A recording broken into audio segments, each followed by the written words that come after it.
Welcome to XYZ, the podcast about different topics and their viewpoints from different generations, all the way from Gen X to Gen Z. Today's episode, we're talking about the American dream, the house, the family, the golden retriever, the white fence, the job, the cubicle, the balding. Oh yeah, plenty of that for me. The Iowa State flag in the front door during game days.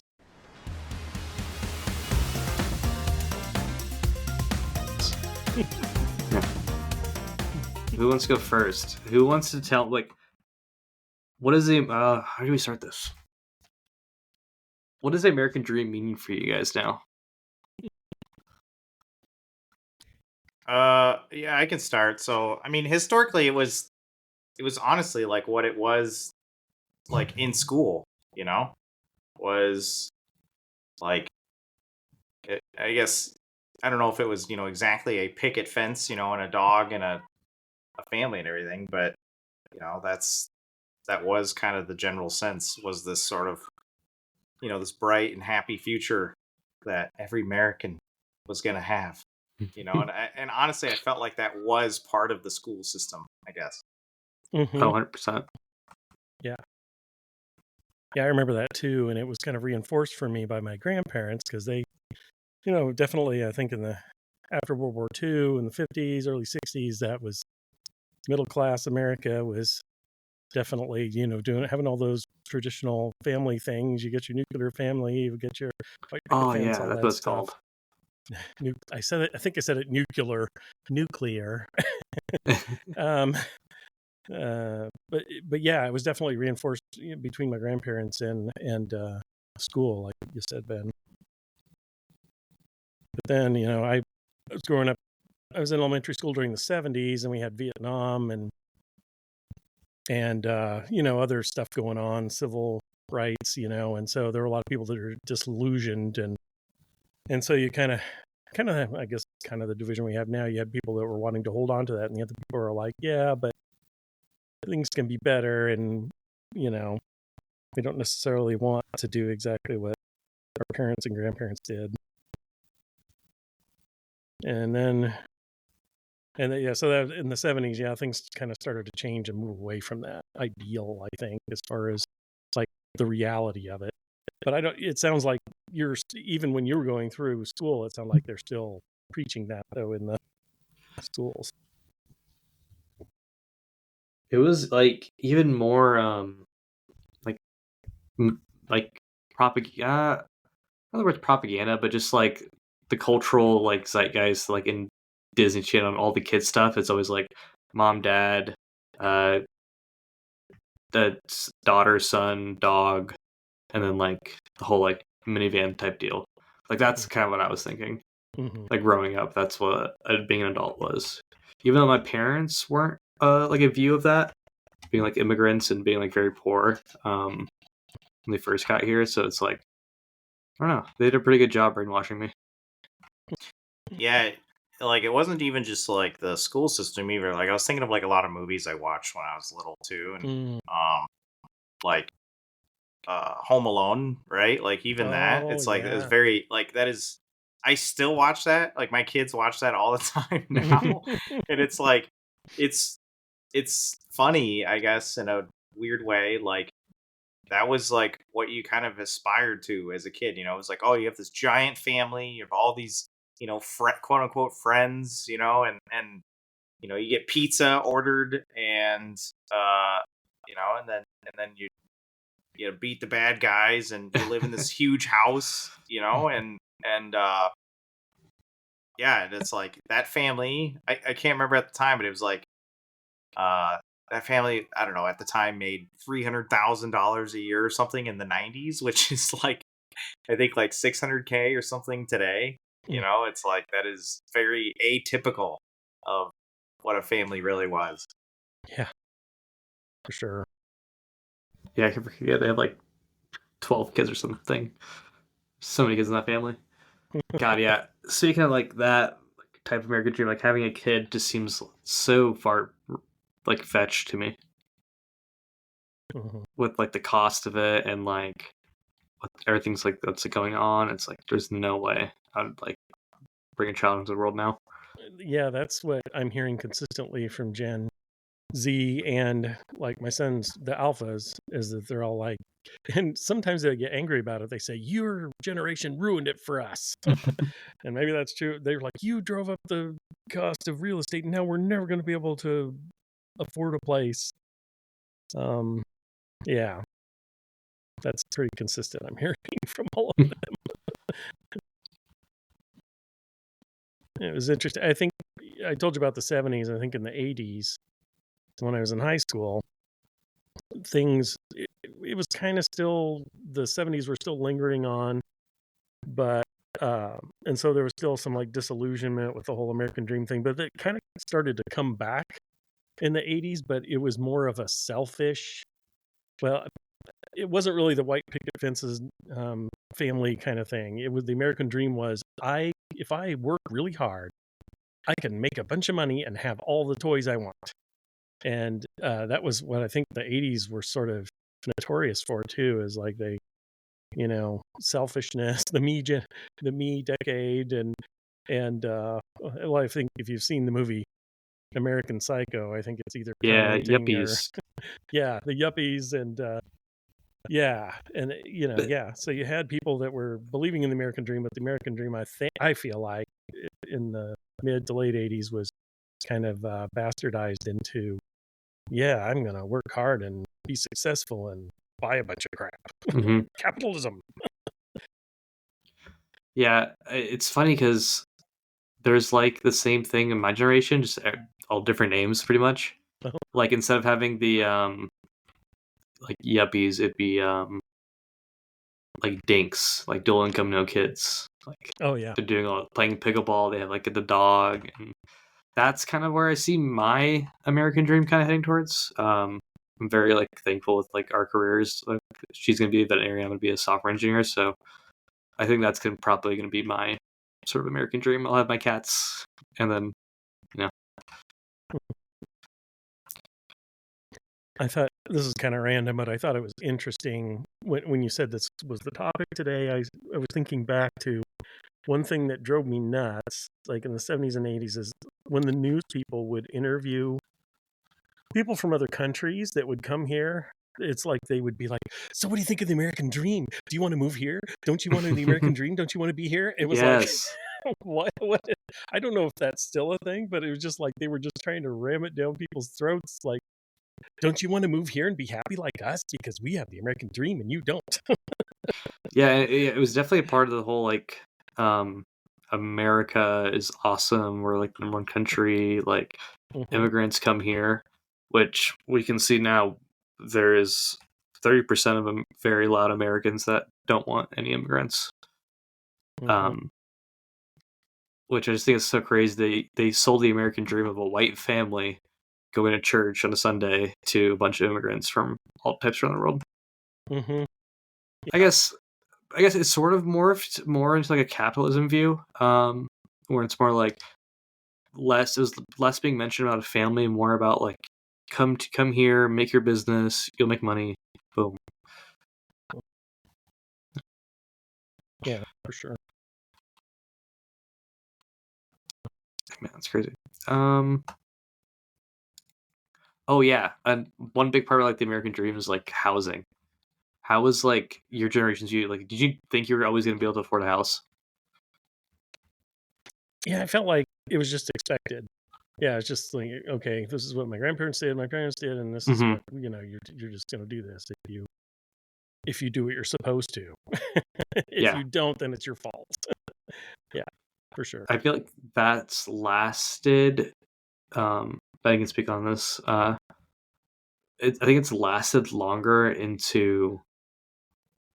So I think around BLM protest, I feel like a lot of people in my generation kind of woke up to like, oh, American Dream's not going to happen. Let's look at the facts. Like housing is super like unaffordable. Like you're looking at a $1,500 studio in Des Moines, Iowa. I guess I'm just like disappointed, like, in for all of us, I don't like, I don't know, like, I don't know. It's like existential a little bit because it's like, I don't know, like, what our country's like lifeblood is, or like keeps the heart pumping, because if that's like a lie, because a lot of the immigration for the last 100 years or so has really been kind of based around, like come to America and like, you too can have a success story. And like that was true for I think a lot more people, even 50 years ago, um, or so, but it's certainly no longer true for, a growing number of people, right? Right. So I don't know. It just like really bothers me that sort of like, maybe there was a truth to that exceptionalism before, but I think most people now are really disillusioned with us both in country and out of country. Yeah, for sure. it's crazy what's happening. I think I already said this, but the whole so anti-immigration, and I don't think people, especially in our own state, that are for that, understand the implications, what that means for our state. But it's Well, yeah, crazy. even my wife's family farm, like they hire a ton of immigrants and that type of stuff, and it's kind of like a quote unquote dirty job, working on a farm doing milking cows and all of the stuff that entails, but like it pays pretty good, and it's a lot better than, you know, uh their circumstance in another country. Hmm. So that's not to say that like, there isn't a basic right of human dignity and whatnot, but what, they pay him really well, and there is sort of a dream there. So I don't know. It's crazy that like, uh, before they could hire, I'll say this, before they could hire immigrants, um, they couldn't find anybody to do it because it was terrible. Like it's Yeah. really like harder work. Like it's tough. Mm-hmm. I think as you're trying to, I've heard this from me around my girlfriend and her being from like a farm and like talking to other farmers, like farmhand work just in any type in general is insane. I can pull this up if you guys want to see it, but there was a flyer put up somewhere in Iowa. I can find out. It said it's your like patriotic duty to go like help farmers, like go volunteer and pick like food for or corn. I think it was. It was like some ChatGPT generated AI image. What? Yeah, let me find this.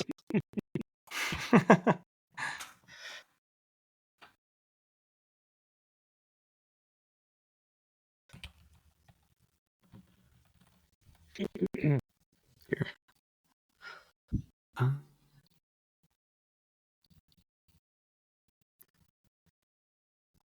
So it is search for the listeners, search Iowa volunteer crop pickers wanted. Wow. Make America Great Again. Patriots wanted. Civic duty. Volunteer needed to pick crops. Patriots wanted. Volunteer to pick crops. And what Wow. is this? Explain this again. It was like some on a flyer in some city in Iowa. It's like posted like where people post like stuff happening around the town. Like this is posted there.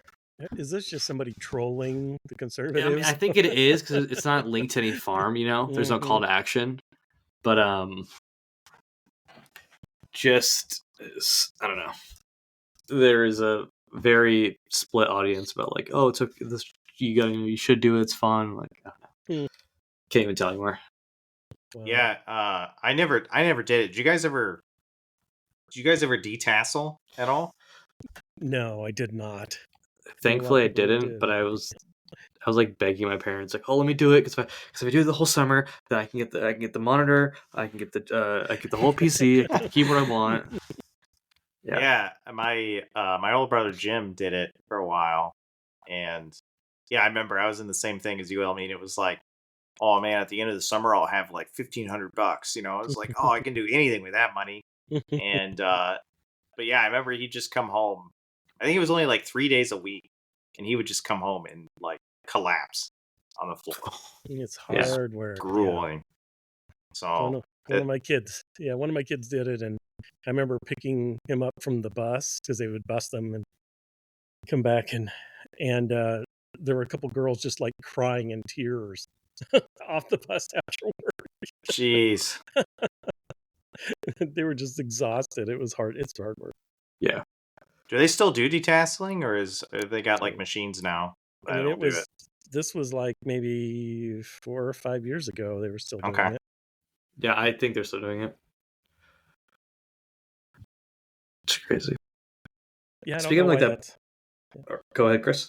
I was going to say I don't know why that's something they can't do with machine. I'm not sure why. Yeah. Probably cheaper. I don't know. Those tractors and machines after working It's at more- John Deere are super like expensive. It is insane. It's And you can't. no, go ahead. No, So I was- okay. Okay. You don't even have the right to repair them. Sorry for interrupting so much. Oh no, yeah, I was just gonna make a cheap joke. I was gonna say it's not patriotic to use a machine, so you gotta use.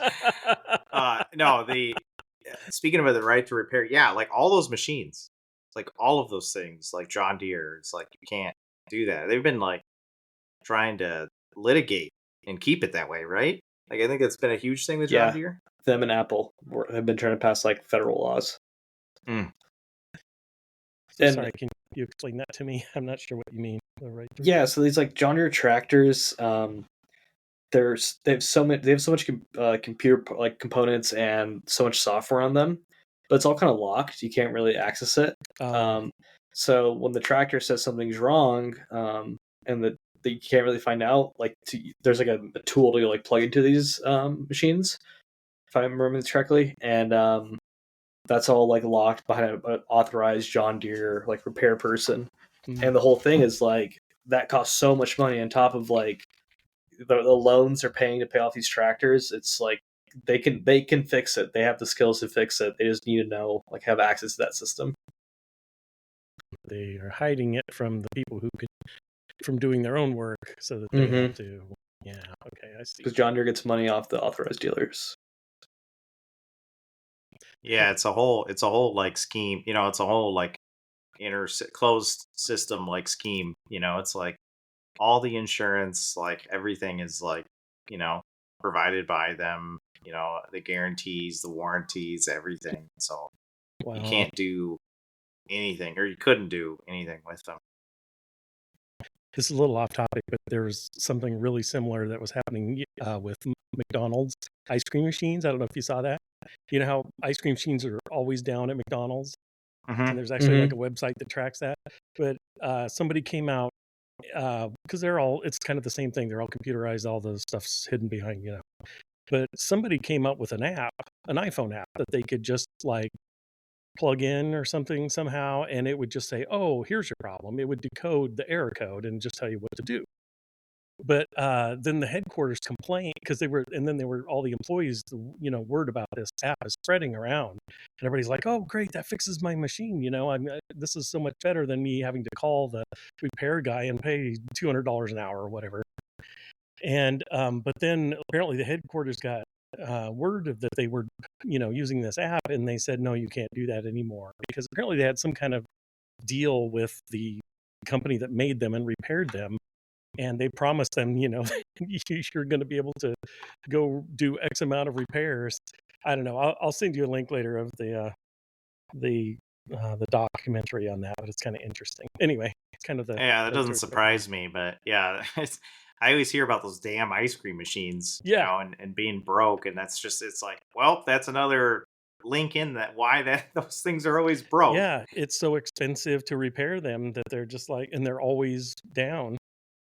And it's almost like they were built to fail like that. Right. So anyway. Yeah. I don't know about you guys, but as like someone who's always around the computers and like tech, I get really annoyed when I can't have like full access to what I want to do and like be able to like fuck around with it. Yeah.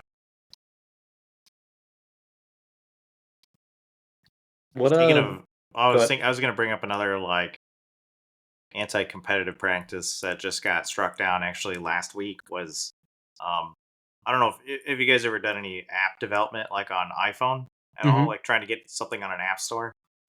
Hmm. Like one of the things they require, so if you had a subscription, any sort of like payment in your app on the App Store, you had to integrate with Apple's identity, or not identity, sorry, their Apple Pay. Um, you had to, and they take a 30% cut, like off the top, no matter what. And you couldn't offer any other, like you could offer other subscription models, but you had to, in order to get on the Apple Store, you had to also offer Apple Pay. So, uh, like they've been like litigating this last few years, and they like didn't comply at all with the court order after fine, and it's been like 2 years that they've like bumbled around with it, and finally like it got struck down that now you can use anybody's you can use any subscription thing like Stripe or anything in your app Mm-hmm. now, as long as you link out to a website. So it's just like, oh my god, this is huge. Like I'm sure like literally every developer in the universe is like, remove Apple Pay out of my app, because they're still they're taking a 30% cut. And just for reference, like Stripe takes like 4%, maybe. 30%? Yes. And the judge is like, why 30%? And they like try to come up with like this like bullshit like reason. And then they were like, they had to turn over like all their internal emails and everything when they got basically their hand slapped again for not complying. And it was like Tim Cook's in there saying like, oh, let's do 28%, like Oh just my like God. made up numbers, like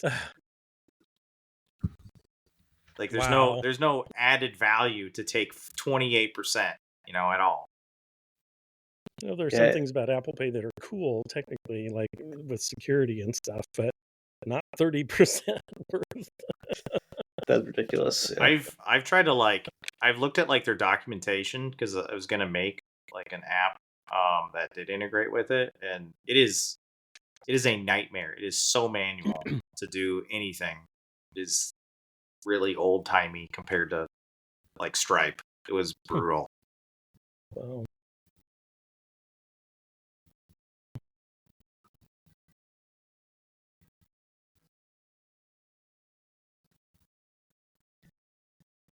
I'm thinking, guys. I'm thinking. Me too. Me too. Oh, what's wrong with this? Normally we.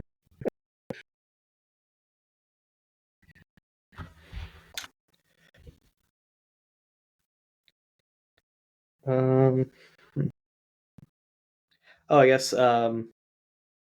Speaking of like propaganda stuff, do you guys have anything you guys remember from your generations about like propaganda that's pushed on you? I mean, to me, the biggest one would be like basically right after 9/11. There was like it was. I mean, it was basically rally around the frag moment, but like, oh my gosh, the amount of like anti-Muslim and so I lived in a pretty small community.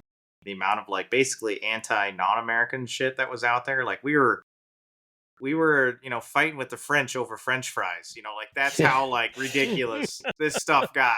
With like any sort of anti-American, uh, just anything. But yeah, there was definitely like I would say a normal amount of hysteria after an event like that, and then there was a bunch of just like straight up hate and propaganda, and these people aren't people, and I mean probably the biggest bit of propaganda was like the Iraqis have weapons of mass destruction, right? Like Oh my gosh! Yes. actual straight up lies.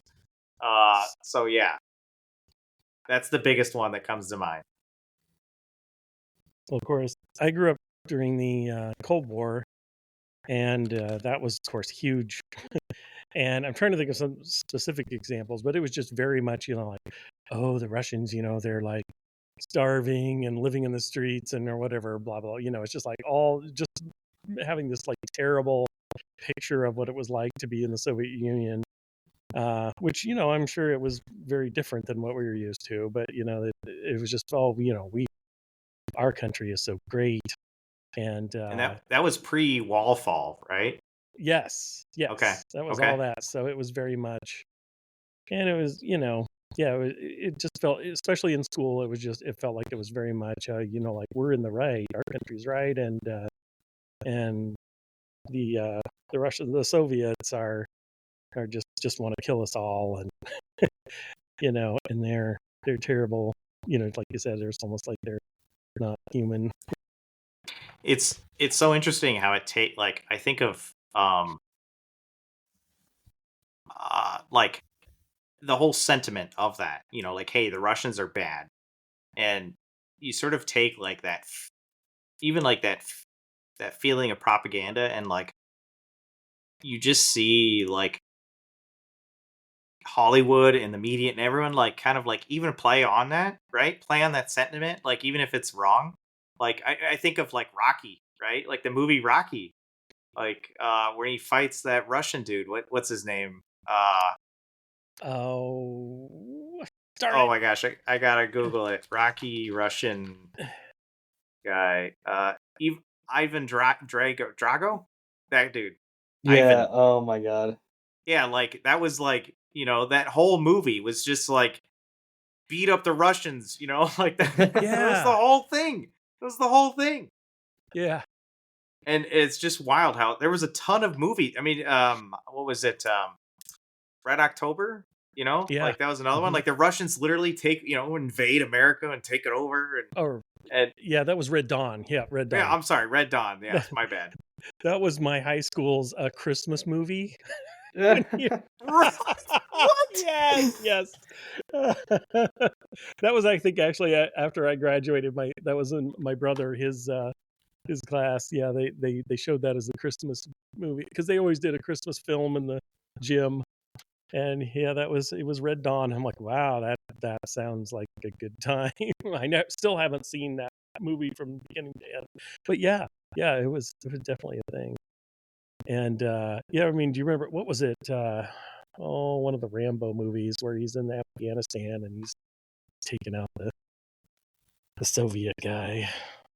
Oh yeah, that was I can't remember if it was the second or third one, but yeah, it was like that same thing where it was like again, I don't think these movies necessarily, themselves were propaganda or anything like that, but like they totally played on like this, Yeah, Russians are bad, Americans are good sentiment, you know. right.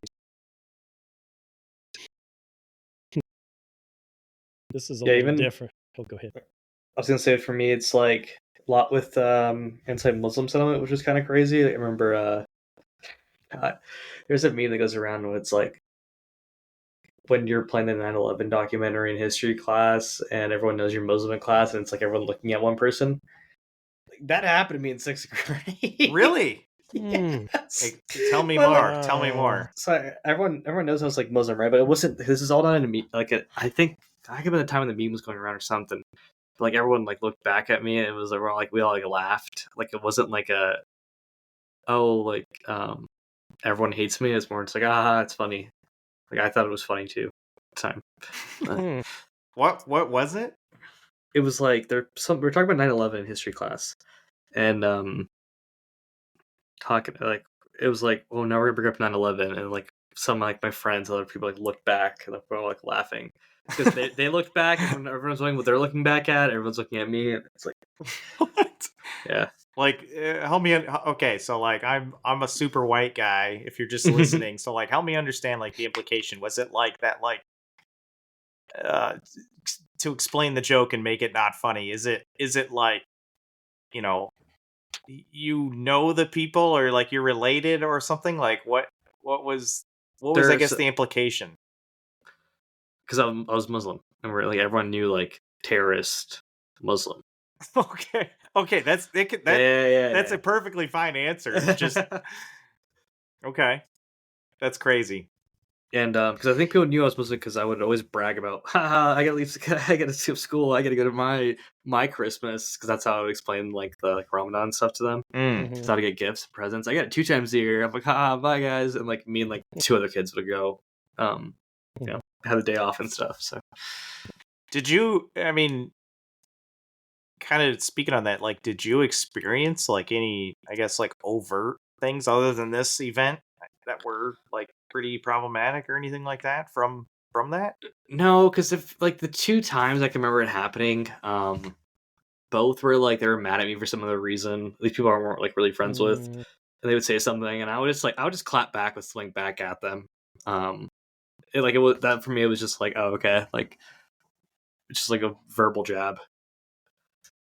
But like, I was always very comfortable with that. I was Muslim and stuff because I know being a Bosnian Muslim is like very lenient, very relaxed. It's not that like super serious. To some Bosnians at least. So I was like, oh yeah, whatever. It's funny. Makes me unique. I was trying to think of, so I was thinking of like the 80s movies that were like, obvious propaganda or played on that. War games. But I was trying to think of, like if that happened like post 9/11 or if Hollywood had kind of grew up a little bit, from there. Mm-hmm. And the only thing that like comes to mind, and I'd say it was even like, I don't know, to me, like it's gotta also be like,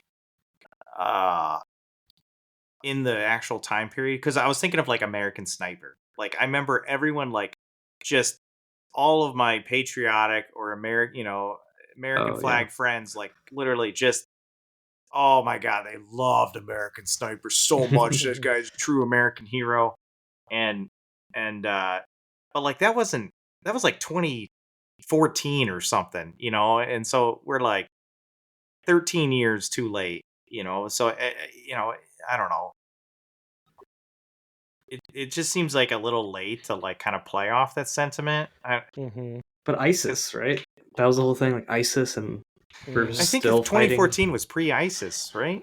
When did ISIS become? Yeah, there's something with Iraq. Yeah, they took over some large pack of Iraq and Syria in 2014. So I guess it was that, but like we were still there, and people were like, I think people were kind of sick of it, and so maybe this is a little booster to like, hey, we're doing a good thing here, or whatever. Yeah, just like I don't know. I feel like even I don't know. Maybe Chris, you have the best beat on it because I was still pretty young, but like I feel like by like 2010, like most people were kind of like a little tired of it. Um, or the sentiment has definitely changed, and maybe part of that too was just Bush, completely crashing out his second presidency. Yeah, that's kind of how I feel. At least the circles that I ran in were that way. Just yeah.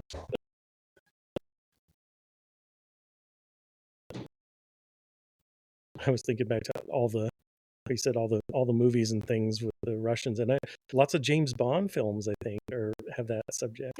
Mm-hmm.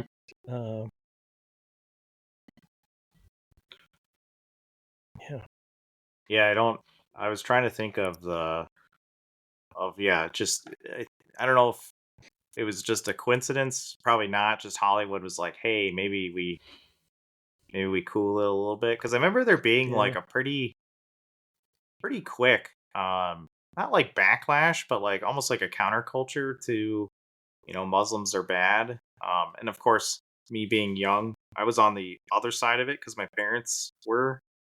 Uh, I actually, just to sidebar a little bit, I literally remember, so early 2000s, email was like, literally like Christmas every day, and you'd get an email.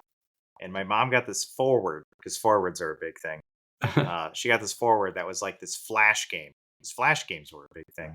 That you had like a Gatling gun and you would mow down Osama bin Laden. Oh yes.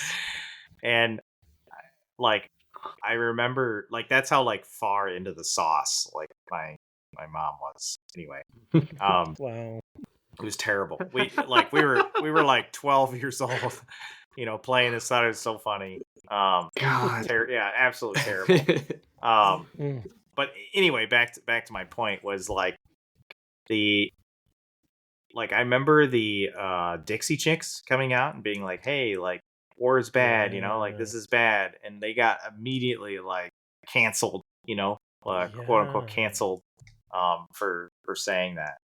Yeah, they went full, because they changed their names to Chicks, took the word Dixie out, and Yep. complained about Bush. Like, I think there were a concert in London, maybe somewhere in England, I think, and said that about, we're embarrassed that Bush is from Texas, and then the word got back here, and then they were, like you said, they were pretty much canceled.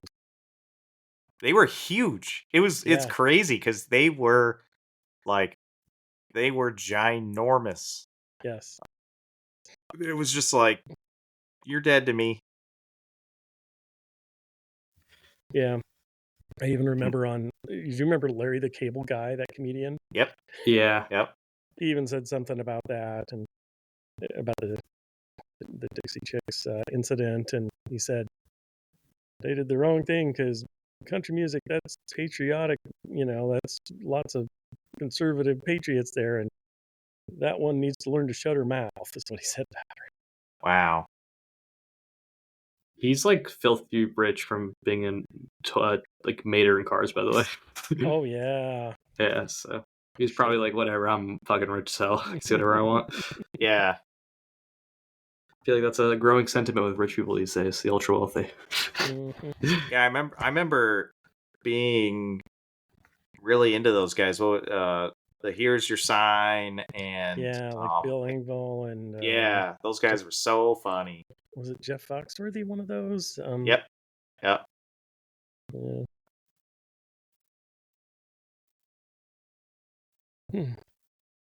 Tater salad. Yeah, I remember thinking that they were just hilarious. I don't know if I would think the same thing if I went back and watched it now. But... Yeah. Yeah, I'm not sure. I almost like don't want to, just because it's like, almost like swimming through the mud, like potentially.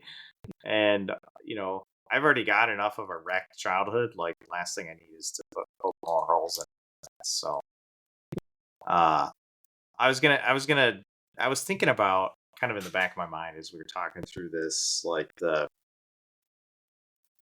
we kind of point to these specific things, like, Iraq has WMDs and weapons of mass destruction, like, et cetera, et cetera. Sort of like these very like singular things you can point to and be like, that was absolutely propaganda and it led to this event. Like, kind of like the timeline is pretty like straight and narrow. And I think to, like, I guess today, and the amount of disinformation, not just of course from like the Trump administration or whatever, but just like in general, like the amount of fucking disinformation and like misinformation and stuff is like, it is wild. Like, I think of even like, what I'd call like innocuous things. And again, it was boosted by Trump, but like COVID, like, this is like a public health crisis, and we're like fighting over like the legitimacy of it, like, that is wild how like anything, literally anything, is seemingly, to me, like open for debate. Yeah, the Earth is flat. Some people are out Right. there, Right. flat Earth, and there's people out there that are claiming, and they're not trolling. I don't know how many, but they're like, they don't believe in gravity. They're like, no, I can't see gravity. I don't know what you're talking Okay, about. explain this. Explain this. I can't explain that. Just like I got can't a explain worse flat one. Earth. What you got? Oh yeah, the whole, it's like gravity's in this, gravity's like energy, and it's like it has ties to like some right wing spirituality stuff. But the one that just happened today actually was NOAA, the national like weather stuff. Yes. They sent an internal email saying, "Hey, I don't even want to name the group. I don't want them to come after us." March with Veterans sent them emails saying that they had a call to arms to like break their weather radar stations, because they're actually weather controlling systems, and they're causing all these hurricanes in like the southern parts of the U.S. Yeah. Oh my God. That was Go ahead, very go much ahead. a thing, especially during Biden, the tail end of Biden. They were saying that he was causing, his administration was causing all the hurricanes and stuff down there. And even, I think, was it MTG that was even saying that, or somebody like, I'm going to. Dude, that shit has been around for decades. But Like, now they're actually like, they're trying to like organize and actually take these stations out, apparently. like I remember my mom telling me, so like she lived over in Colorado for a while, and there was like this really bad storm, and it like flooded Estes Park and like went down the ravine and killed some people. It was terrible. But like Oh, the Red this was Thompson back in Canyon. like Yeah. 69 or 70 or something. Yeah, Thompson Canyon. Yeah, that was Yeah. Mhm. My mom was literally saying that like the government was throwing, electrons and shit into the into the clouds Yeah. back then and Yeah. doing that. And it's like Mm, that is unbelievable. That like yeah. even way back then, and then here you are telling me that like we're back, like they're throwing this again. Well, I think I said before in another episode that we used to get apples from this lady in town, and they would have like these little spots all over them. I think it was just the type of apple it was. You just kind of rubbed them off and ate it. But she claimed that they were chemtrails. They were the remnants of chemtrails. And this was the 70s. Yeah, Wow. senators, elected government officials in Iowa proposed a Yes. bill to Yes. ban chemtrails. Didn't make it out of their little bill selection, but like, How are you going to ban those? how are you elected? How are you elected? Yes. Like Condensation, dude. That's what it is. like these things are, I always like consider these like kind of fun conspiracies, like where you sort Same. of like just like put them together, and it's like, oh, that's kind of fun to think about, and like the circumstantial evidence, that makes that like, but it's just wild how like the echo chambers that people are capable of putting themselves in now are like make turn these like actual boogeymen into somewhat of reality. They just alive these ridiculous ideas because they're in an echo chamber. Yeah. I have a confession to make. I was extremely naive when the internet took off because back in the 70s, early 80s, there were all these. I don't know. Do you still have tabloids and checkout aisles? I don't know. Well, I I think suppose so. I do. Yeah. They do. But are they like the National Enquirer that like has all these weird stories as like aliens ate my Elvis baby and stuff like this? But that was a huge thing back there. But the people who were like into the chemtrails and that stuff, I associate them with people who would read those articles and saying Sure. Elvis isn't really dead and all this kind of stuff. And I thought, for some reason in my head, I thought when information, that things started to pick up with the internet and stuff, that people were going to get facts. And facts would be available to everybody. And I never, in my wildest, naive brain, thought that conspiracies would be worse, like way worse. I don't know why I thought that. I think you're like onto something though, because I think like that's part of why it was made. Was like to spread information faster. Mhm. In I'll say like in the way that academics always think of it is, like, hey, this will better everybody, right? And then like Right. the actual like us shitty clay people get involved and we just ruin everything, and yeah, it's absolutely like accelerated that. I remember all those tabloids like being at the checkout line and like Mhm. seeing them, and even like when I was like 8, I was like, these are dumb, like these Yeah. are stupid. It's still going on, like the Daily Mail and all this stuff. Like, it's gotten worse. Just moved online. Like, remember if you guys ever open up like MSN or something? All the Mhm. stupid articles. Oh my god. Yeah, like, and now those I'm sure those Daily Wire or whatever, like, or National Enquirer, like those people are fighting for their jobs because these bumblefucks in the middle of nowhere can come up with some great stuff versus them, and spread it, right? They all have an equal chance now. God. And it's the probably whether people believe in that stuff, it's funny. It's funny until they threaten to blow the radars up. Like, what the hell? Yeah. And also like the whole anti-vaccine stuff where the parents were like, well, God just kills people sometimes. Wasn't our fault. Yeah, that's like Mm. that end time. There's like a faction of evangelicals that are like end times evangelicals. Mhm. I think like Mormonism is maybe part of that faction too. They Is like, always seem to be that way. Yeah. right, and like they'll like embrace that, shit. It's kind of weird because it's like it's not like a Jim Jones like drink the Kool-Aid, like actually kill ourselves, but it's like, hey, if I just stand here and do nothing and I die, it was God's will. It's like that is just something that is wild to me. I can't reconcile that. And that's sort of like that hey, if I get COVID and die, like that's God's will. It's like, okay, that's a way to live your life shortly. Hmm. Hey, speaking on conspiracy theories, do you remember Pizzagate? That whole thing? Oh yeah. Hillary Clinton, right? Yeah, I don't remember if it was which site was promoting this. Yeah, they said that there's some pizza restaurant. I think it was in DC, right? I think so. What was it? I think it was literally called like pizza something. Yeah, what did they say? Rocket pizza or something? I can't remember. That's not it. But yeah. Comet ping pong pizza. Huh. And it's like my one of my old friends, his mom is like apparently he's told me she runs like a big QAnon account or something. And she was like, "Yeah, my mom told me." He was like, "We had to go pick him up, and then we'd go like mess around in high school." He's like, "Yeah, my mom told me today that like even she would like link like 3 celebrities to a politician to a Bohemian Grove to like child eating or getting child's adrenaline glands, like crazy ass shit."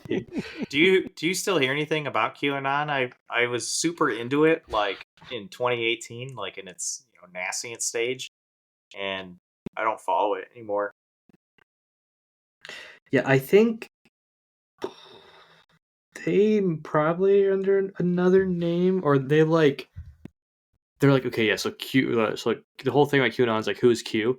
Like, oh, it was Trump. Trump's reelected now, so like instead of admitting that Q is just like probably a fucking troll somewhere that like, got them all, they're like, oh, we gotta switch, we gotta pivot to something else now, and now it's like more anti-Christian stuff. I think like the devil's around or something. I don't know. Yeah, so the QAnon movement to me is like probably the, for lack of a better term, like the best conspiracy theory. Really, like it's like the best modern day conspiracy theory. And the reason I say that is because just like the legitimacy it was given even by Trump. There's pictures of him like pointing at Q, and just the like it QAnon literally had every conspiracy in it. It was like a tent pole, or like a tent pole conspiracy, in that it had it had numerology, it had Mm-hmm. weather, it had everything. It had literally everything. It's part of the plan. Trust the plan. This is all Trump's doing. And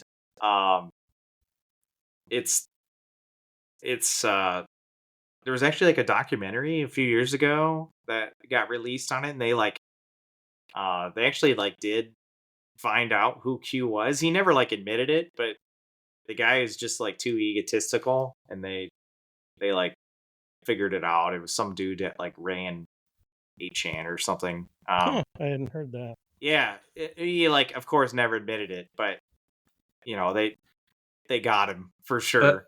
They definitely found him. But yeah, that whole QAnon thing is just one of those that, to me, it is in my head, like, again, like the best conspiracy, because it was completely infallible. Like you could never ever prove it wrong, because there was always another layer. There was always another layer, right? You could never prove it wrong, ever. That whole sentiment of there's another layer has like that bubbled up from that conspiracy theory to just all of like MAGA. They're like, anything that happens, it's okay. Trump's playing 5D chess. Tariffs. 5D chess, yeah. He recalled them. Nah, that was the whole plan, guys. He doesn't actually like tariffs. It's like, oh my god, yeah. That kind of logical argument just that enrages me.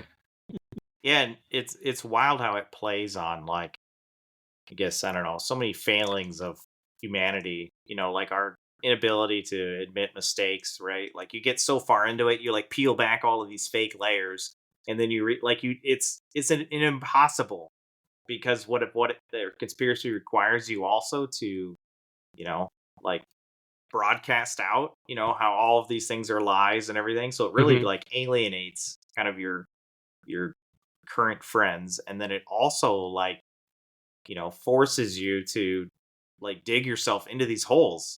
And right, and it's like admitting that you are wrong to everybody is like impossible, right? Like you've like isolated yourself from, except from all these other people who have differing views or differing holes. It's just crazy. I don't know. I've kind of backed away since I've gotten kids. I've just not had time to like really get into these. But like again, I'm still like Pizzagate, or sorry, not Pizzagate. QAnon was like the best one. I don't know, the most damaging one. Yeah, he's Remember the story about when QAnon said that JFK Jr. was going to reappear, and yeah. a bunch of Oh, them went. that was so big. Yeah. Oh my gosh, there were so many times where it was like Trump's making a big announcement, like RFK or JFK Jr. is going to be there alive. I don't know why they attached to him. But the Pizzagate, I feel like Pizzagate, the people who created Pizzagate morphed into QAnon. Like I would say like that movement was like sort of like a proto QAnon too. It was like those Pizzagate people, because it was, what was it, John Podesta, which is Hillary Clinton's whatever campaign person, and like, it had all of like the trappings of like, hey, there's these elite people that are, these the shadow elites or whatever, this Yeah. cabal, or sorry, the cabal Oh, of yes. elites running the country, Yes. and Trump is like undoing them, right? And it was like sort of like a proto QAnon, to me. God, Wow. it's It's frustrating for me because you can't. Normally, facts are you can use facts to defend things or disprove things, but facts don't really matter anymore because there are alternative facts. And yeah, it's just frustrating when facts don't matter, science doesn't matter. It's just, yeah, I'm like, what's left? Anarchy. Yeah, I think the difficulty for me has been too is like, I guess like I think of like discourse, between folks, where like, so this is going to kind of be a long statement, but like I don't like, you don't talk politics with people anymore unless like they're like-minded, because right? Because like yeah. you're sort of like operating in two different fact realms or realities, right?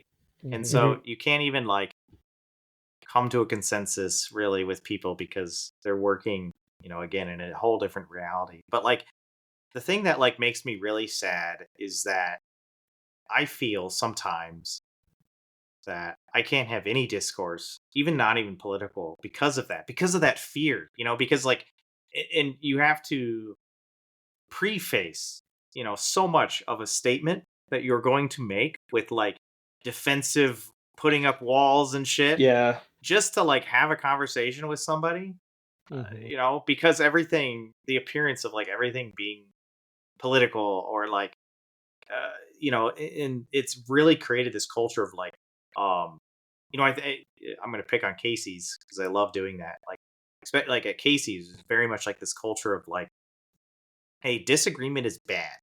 Disagreement just flat out is bad. Any sort of like, conflict, any conflict is bad. And it's like, well, that's just not true. Like conflict is good. Like there's bad conflict, but there's good conflict too, right? Like this sort of like discourse of ideas, trying to find the best thing, and people bounce off each other, and it has made such a impact on me, like where I feel physically like uncomfortable sometimes, like even expressing opinions about like the food I like, literally like the food I like.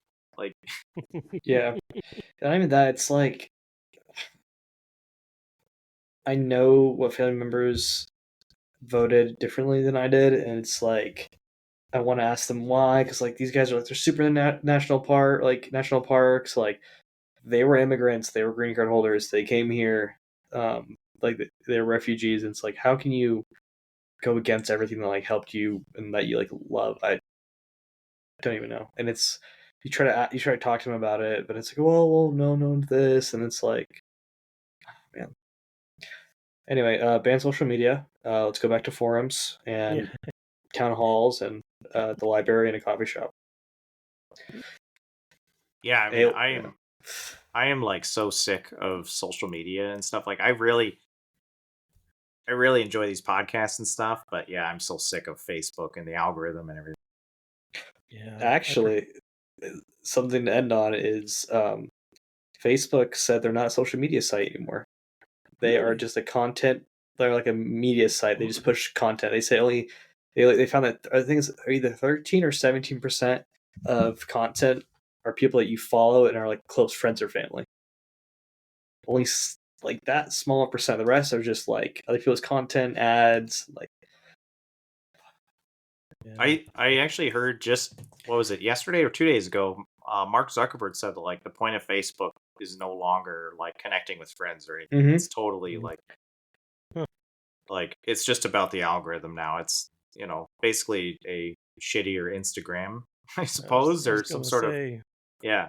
Yeah, because it's not interesting to me anymore. That was the only reason I used it before, personally, was to connect with people that family and friends that I hadn't, and share photos with them and everything.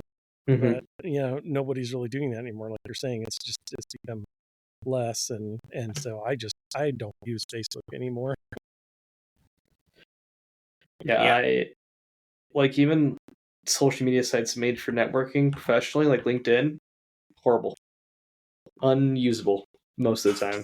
It is. Yeah, it's crazy how like LinkedIn I feel like is on its last gasping breath of like trying to be this professional network, but like oh my god, the shit I see on there is just like LinkedIn lunatics. It's just stupid. Yeah, LinkedIn lunatics, right? Like it's just God, it just makes me want to like I think after this episode I'm just going to delete my Facebook and shit. Like I am so tired of I don't know, feeling like I'm chained to these things. I don't know. I'm mad about it now. I was the same way. That's why I gave it up.